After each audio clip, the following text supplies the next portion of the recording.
গরু পাচার করার ঘাটগুলো বিএসএফ ক্যাম্পের একেবারে পাশে। ক্যাম্প থেকে এই ঘাটগুলোর দূরত্ব খুব বেশি হলে 50 থেকে 200 মিটার।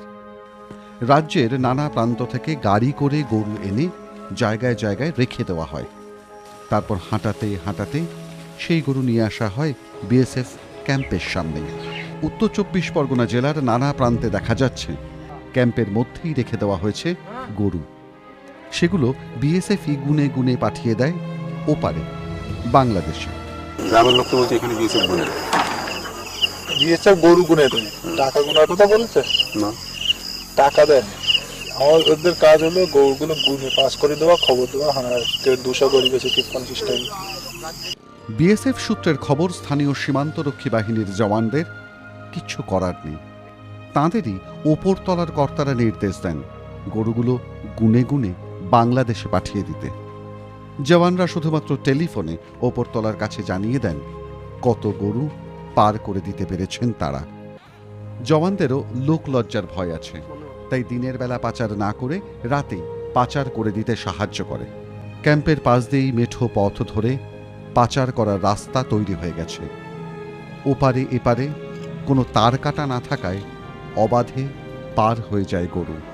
কোনো কোনো জওয়ান ওপরতলার নির্দেশ মানতে চান না, তখন পাচারকারীরাই ধারালো অস্ত্রের কোপ বসিয়ে দেয় জওয়ানদের গায়ে।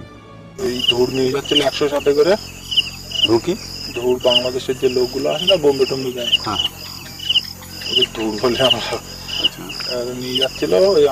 ওই গাড়ি সাইডে ছিল, দাঁড় করা ছিল, গাড়িটা স্লো করেছে, স্লো করে মোটর টেনে দিয়েছে, ওইভাবে ধাক্কা মেরেছে এখানে, ওইভাবে রাস্তায় পড়েছে, হাত ভেঙে গেছে। আর এখনো পর্যন্ত কোনো জ্ঞান ফিরিনি, একটা চোখ খুব সম্ভব নষ্ট হয়ে যেতে পারে। ये गोली करने के लिए बोलता है कि अभी गोली का ऑर्डर नहीं है, तो इसलिए हमको भी मतलब इतना गोली करने का ये आदेश नहीं है। तो इसीलिए तो देखो हम पूरे इलाके में तो घूमे हुए हैं, पूरे रात को हर घर के सामने तो हम रहेंगे नहीं, रहेंगे नहीं रह सकता है। हम यहाँ से इस इलाके से लेके इस इलाके तक हर मकान के आगे हम नहीं रह सकता। अब ये रात को आकर के किसी मकान में घुस जाएंगे